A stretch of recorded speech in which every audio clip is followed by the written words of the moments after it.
Hello friends, I Pankaj Dumka welcomes you all to this discussion on fluid mechanics. Today I have planned that I will be discussing with you that how to derive uh, rotation in cylindrical coordinates, cylindrical polar coordinates.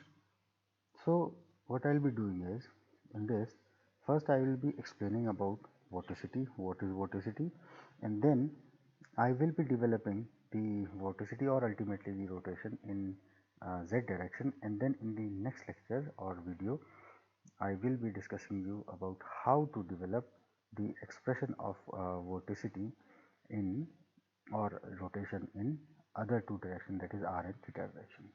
So let us start with vorticity.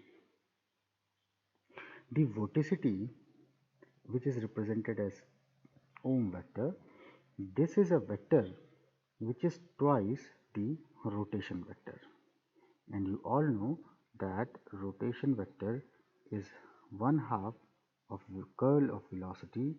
Therefore the vorticity is nothing but the curl of velocity vector. So if a flow field is such that the curl of velocity vector is 0, that means it is irrotational, then the vorticity there will be 0. Okay, now a very important another concept is the vortex line.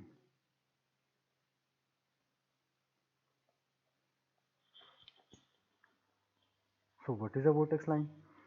Vortex line is basically an imaginary line, let us say this, which is drawn in a flow field in such a way that if you consider any point on this line, then the tangent on this line at that particular point will give the direction of vorticity vector.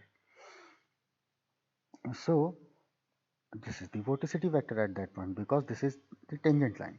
Okay, and to know the equation of this vortex line, what we do is we consider a very small element, let us say having ds across this point where the vorticity is this, and as you can see that these two will be tangent. I'm sorry, as you can see that these two will be parallel. Therefore the equation of vortex line can be derived by saying that the cross product of this elemental length and vorticity will come out to be 0. Okay, so if you solve this, that is, let us say this is having component ohm x, ohm y and ohm z, and this ds in Cartesian coordinate is dx, dy, dz, then this can be written as ohm y dz minus ohm z dy, then minus j ohm x dz minus ohm z dx, then in the z direction it is ohm x dy minus ohm y dx, and that will be 0, and this is 0 vector basically. So if you compare, then after comparing you will be able to see that these three independently will be 0, or ultimately you will be getting dx by ohm x, dy by ohm y, and dz by ohm z. So this is the equation of vorticity. Okay, and if you want to know what is ohm x, ohm y and ohm z, so that can be taken up from here, that ohm, that is vorticity vector, is nothing but xi j k. So this is twice of omega xi, twice of omega yj, twice of omega zk. Okay, therefore this will be twice omega x, will be twice omega y, and this will be twice omega z. Okay, so this is what vorticity is, and remember vorticity is basically an antisymmetric tensor. Okay, so now let us dive into the development or the derivation of um, rotation or vorticity vector, as you now know that vorticity is nothing but twice of rotation, so in polar cylindrical coordinate. So before I do that, let me remind you of what we have done in case of a rectangular Cartesian coordinate. So if this is your element, okay, that is A, B, C and D. Let us say this is having velocity u and v, and then B will be having velocity del u by del x dx, and this is having velocity del v by del y, oh sorry, del x dx. Okay, likewise, after a distance of delta y, this d point will be having velocity u plus del u by del x, sorry, del y dy, and v plus del v by del y dy. So this component is responsible for making the element AB, or let us talk step by step. So this one is making the element to stretch, means move in this direction, and this in axis is making the component to rotate in this direction. Likewise, this component is doing what? This is stretching the element in this direction, that is, this is responsible for stretching, and this is making the element to rotate in this direction. Therefore, this point B has an opportunity with respect to A, not only to stretch but also to move in upward direction. That means it is being shifted. So therefore, what I discussed with you, that this element becomes, okay, this element becomes like this. Okay, now if this is A, this is B, then if this was original element, okay, then what is this? This is the relative motion of B with respect to A in the horizontal direction, okay, and this is the relative motion of B with respect to A in the vertical direction. That is, in time delta t, this will be del u by del x dx delta t, and this will be del v by del x dx into delta t. Likewise, if you look, this is the relative motion of this point D with respect to A in the horizontal direction, which is due to del u by del y, this is delta basically, delta y dt, delta t, and this is the relative motion of point D in the vertical direction with respect to A, that is del v by del y, delta y, delta t. Okay, so the similar thing has to be done for this cylindrical coordinate as well. So let us understand this cylindrical coordinate.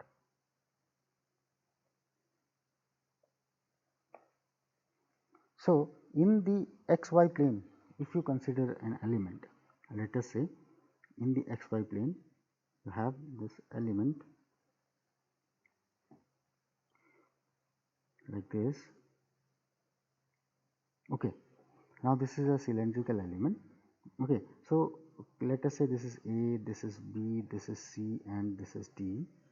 So this is resting on the, there must be a cylindrical element of which the portion which is resting on the xy plane, that is r theta plane, I am considering. So let us say this angle is delta theta. As this is r theta plane, so it must be having velocity v theta and vr, and these two will be function of what? Theta and r. Okay, so if at point A the velocity in the radial direction, in this direction, is vr, then after a distance of delta r, this will be vr plus del vr by del r delta r. Okay, if velocity here in the tangential direction is v theta, then after a distance of delta r, this must be v theta plus del v theta by del r, sorry, del r delta r. Okay, now what will happen to point D? That means if I move in the theta direction up to point D, then the radial vector or the radial velocity will change to Vr plus del Vr by del theta delta theta, and the tangential velocity will be V theta plus del V theta by del theta delta theta. Okay, now if you look closely, then what is happening to the line element AB and AD? Now if you look at the point B closely, then this particular term, that is del V r by del r delta r, will make the element AB to stretch in radial direction. Whereas this element, that is del V theta by del r delta r, will make this element to rotate. So that's why this is the relative velocity of point B with respect to A, due to which it is moving in the theta direction. That means it is rotating. And this is the relative velocity of point B with respect to A, with by virtue of which it is moving uh, apart A in the radial direction. That is, it is stretching. So this is responsible for stretching. Likewise, this del V theta by del theta delta theta is the relative velocity at point D with respect to A, due to which this element AD will be stretched. So this is responsible for stretching, whereas del V r by del r delta r will be the component due to which the point D will be rotating in this direction. That is, this is the relative velocity at point D with respect to A in the radial direction. So this will be rotating. So this is responsible for rotation. So what is the scene after delta t time? So this is what will happen to these lines, stretched as well as rotated. So if you call this angle delta alpha and this angle delta beta and try to complete a triangle, that means the picture after delta t time, you will be able to write, let us say we are completing this triangle.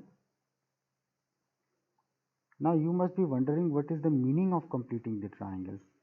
So the meaning of completing the triangle is this. If you look here, what you have done is you have completed this triangle and try to find out what is this alpha.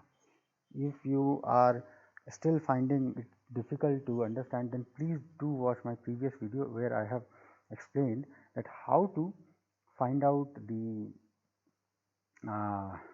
rotation in rectangular Cartesian coordinate. Okay, so this is what will happen. So if you complete this triangle, so this is what delta r, let us say it is till this point. Okay, and after this the distance is due to stretching, so that is del V r by del r delta t. This is in time delta t. Likewise, this is what, this is the motion in the vertical direction, that is movement in the vertical direction due to this rotation vector, that is del V theta by del r delta t. So if this angle is delta alpha, then you can do what? You can take the tan of this alpha, which is del V theta by del r delta t divided by delta r plus del V r by del r delta t. So this delta r is going to cancel out and you are left with del V theta by del r delta t times 1 plus del V r by del r delta t inverse. Now if you expand this, you will be getting 1 minus del V r by del r delta t plus delta t square term plus then minus delta t cube term, that means 1 then delta t terms, okay, and higher order. So if this is multiplied there, so it becomes del V theta plus del r delta t plus the higher order terms, that means the terms which are having delta t square and above. So as delta t is very small, so this can be neglected, and for that small delta t, this angle turn will also be small. So tan of a small angle is nothing but angle. So if you divide this expression by delta t and take a limit that you are talking for the time when the element has just started deforming, then this becomes the angular velocity, that is d alpha by dt, which is nothing but del V theta by del r. So this is the angular velocity with which the line element AB is trying to rotate in this direction, that is this is d alpha by dt. Now if you try to complete this particular triangle, okay, then if you complete this triangle, let me see once more. Okay, if you complete this triangle, then this angle is delta beta. Okay, if this length is r delta theta, you again look this, if this length is r, this is the radius, this is the angle, then the length of arc is r delta theta. So if this is r delta theta, then the extension will be, that is stretching will be due to what? This. That means this is the relative velocity and times time will be the distance extra. So this is what? This is del v theta by delta theta. This is del v theta by, oops sorry, this is the one, del v theta by delta theta delta t. Okay, and what about the motion? This motion is rotation. Rotation is due to del v r by delta r, del r. So this is del v r by del r, and then del, sorry, not r, it is del v r by delta theta. So it is del v r by del theta delta t. Now it's okay.